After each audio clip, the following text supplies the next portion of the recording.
За бөөгийн ёсонд бол дээхэн үедэж тэр одоо цаг үе одоо энэ хоёр бол асар их ялгаатай зүйлүүд маш их байна. Яагаад гэх юм бол нэг одоо улаач дээр одоо 13, 15, 20 одоо онгод тэнгэр залардаг гэдэг юм ингээ яригдээд байна. Тэгэхээр дээхэн үедээ бол тэгэл нэг улаач дээр нэг онгод сайхан 2 онгод 3-аас дээш залардаг байсан. Одоо тэгэхээр энэ одоо юу болоод байгааг би ерөөсөө ойлгохгүй байгаа. Тэгэхээр нэг онгодынхаа үүлийг учрыг гаргаагүй ижиж 20 онгод 15 онгод над дээр залардаг гэж яриад байгаа хүмүүсийг би бас ойлгохгүй маа. Тэгэхээр танай ураг удам дотор тийм их онгод заларж исэн юм уу? Тэмээ удмаа хөөгөө харахад удмын онгод чинь одоо тэгэж 10-20-ороо залраад исэн түүх байгаа юу? Энийг бас судлах хэрэгтэй. За тэгэл газар твийг захирдаг тийм зарин, ийм зарин эзэн Чингис хаан буулаа барьлаа гэдэг ийм зүйлүүд бас маш их яригддаг. Тэгэхээр ер нь бол энэ ийм зүйлүүд дээр зарим нэг зүйлүүд дээр сатуух байлгээд одоо эзэн Чингис хаан залрлаа гэдэг, Хувлаа хаан залрлаа. Одоо тэгэл янз бүрийн юмар одоо ингээд зарим нэг зүйлүүдс яваад байна. Тэгэхээр ийм зүйл бол байх боломжгүй гэдгийг бас хэлэх гээд байна. За тэглээгээд одоо тийм ээ хин нэгэн дөрс санаж одоо ийм зүйл байх ёстой гэл ингээд янз бүр болол хараалждахын үйл хийлгээл ингээд нэг жоохон дэмий болоо үйл хийгээд идэг бас хүмүүс бас болж хэрэгтэй. Хэрвээ та тийм ээ үнэн зүйлд одоо хүлээн зөвшөөрч чадахгүй байх юм бол хин нэгэн лөө янз бүрийн үлийг бас чиглүүлээд иж болохгүй. Угаасаа үнэн зүйл эзэн Чингис хаан болон Хувлаа хаан залрах бүрэн боломжгүй.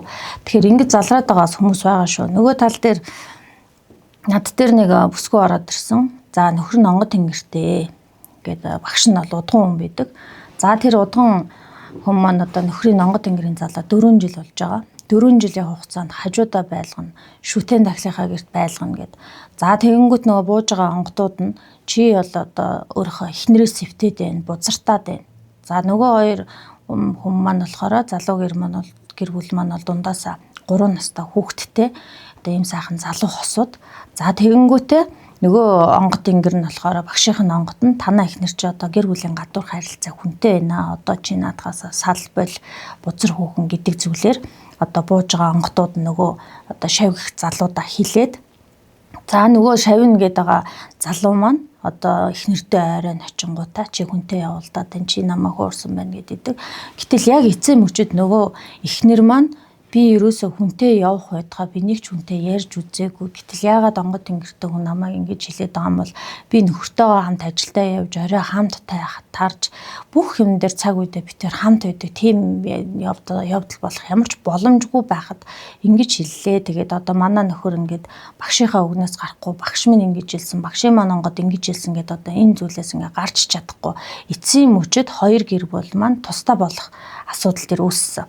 За гэтэл багш гэдэг байгаа удган хүн маань эхнэрлүүн одоо янз бүрийн voice явуулж дарамталж би чамайг хараа нөрөө элдвэр хийлж одоо янз бүрээр занл хийлж эхэлсэн. За тэгэхээр нөгөө одоо бүсгүй маань одоо битэрийн амьдрал донд хэрүүл уруул авахгүй маш сайхан амьдарч ирсээ. Одоо тэгээ үнэхээр онгод тэнгэрийн байгаа юм болов гэд битэр хамаг байдаг юм аа одоо ингээд зориулаад одоо ингээд манай нөхөр 200 гаруй сая төгрөгийн үр зээлэнд ороод ингээд ажилчгүй болсон. Одоо ингээд онгод тэнгэрийнхаа юмыг авна гэж явж байна. Яагаад ийм зүйл болчихоо гэхээр чи мэддэг юм уу би мэдэж байна гэд.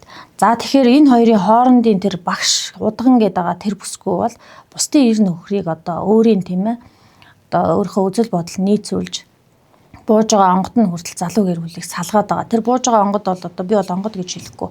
Онгод тэнгэртэй хүмүүс гэдэг чинь тийм ээ бүтэн амьдралыг авж үлж үр хүүхдийг өнчрүүлэхийн тулд ямар нэгэн байр байдлаар тэр залуу сайхан хосуудыг салгах үйл бол хизээч хийхгүй. Гэтэл ингээд залуу хосуудыг салгачаа юу ч болоогүй юм шиг ингээд занл хийлээд байгаа. Энэ удган та би таны энэ бичлэг болон чат за тэгээд өөрийн чинь зураг болон бүх юмтай би энэ зүйлийг бас нийтлэх болно. Тэгэхээр бас ингээд гэр бүлийг ингээ өмүүлээд байгаа удаад зайрдууд бол бас байгаа шүү. Онгод тэнгэртэйгээд хажуудаа авааччаал өвөр төрөндөө ороод бүх сөөрөөрөө нийлчихсэн маш олон хүмүүс байгаа. Энэ бол хүний нүдэнд харагдахгүй даалт бол их зүйлүүд яваад байгаа. Би нэг зүйлүүдэд сануулж хэлэхэд удган зайрдууд маань шав гэж өндийлэгчээ тэр хүнийг өөрийн эрх мэдэлд оруулж тийм ээ хувийн харилцаанд орж тэг гэр бүл чаашлаад нөгөө салах үр дагавар төрээд за нөгөө одоо шавна гэдэг байгаа өндийсэн залуу маань тэр жигтэй шүтэн тэхэл аваад багшийн руугаа яваад өгсөн. За багш нь гэдэг байгаа хүн одоо чи одоо нөхрөөсөө ингээд зайлаад нөхрийгөө тавиад өгөөч ямар дарамттай юм бэ гэд одоо мессеж явуулсан. Тэгэхэд одоо би нэлэх найд төвхтэй яаж би нөхрөөсөө салах вэ? Ингээд ийм зүйлийг явуулахад чи бол угаас энэ хүнийг бузартуу сэвтүүлж байгаа гэдэг зүйлээр хэлж байгаа нэг удган байгаа шүү.